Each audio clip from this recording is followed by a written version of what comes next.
So you're collapsing the wave function into more of that. You're telling the universe, this is what I choose to make real. But what if you consciously chose to focus on abundance, on solutions, on love, on joy? You would start collapsing the waves of possibility into a reality that reflects those choices. That's what it's talking about. If you focus on lack, then you bring lack. That's what manifests into your reality. If you focus on solutions and you focus on things that are high vibrational, then that's what shows up in your reality. You start writing your own script. This isn't about ignoring challenges. It's about where you place your creative energy. You are the observer. You hold the power to collapse the infinite field of potential into the single, tangible experience you call your life. The Matrix wants you to forget this.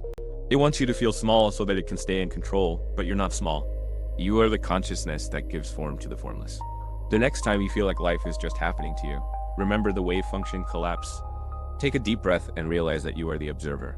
You are the creator. Shift your focus. Choose a different potential. Watch as your world begins to transform, not by magic, but by the fundamental laws of the universe and the incredible power of your own consciousness. You were never just a character.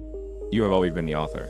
Thank you for joining me on this journey down the rabbit hole. If this resonated with you, hit that subscribe button and let's keep exploring the nature of reality together. Until next time, keep creating. If you don't create your reality, something, the Matrix will create it for you. Something will create your reality for you if you don't create your own reality. So the whole we all know about inverted matrix, where they get you focused on every negative timeline that they can get you to focus on, so that you bring that into reality, so that you stay small, that you stay controllable.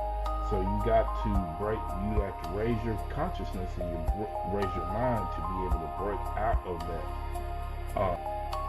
of that way of thinking and how in that reality, in that negative inverted matrix reality that they try to keep you in. They have so many ways of doing, everybody, reality TV is one of the biggest ones. The biggest tricks they ever played on us is bringing reality TV into play, because they, it's all just fussing, arguing, negative reactions, negative responses, trolling, baiting.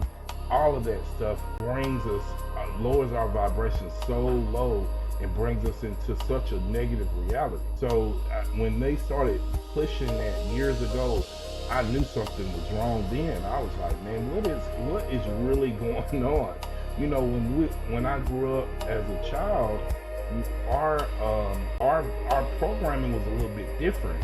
It had moral lessons, it had moral implications. It taught you a lesson at the end of whatever you were watching. A lot of the programming is. I mean, there was some foolishness on TV then too, but what I'm saying is, now you can't find any programming really that teaches you to stay high vibrational.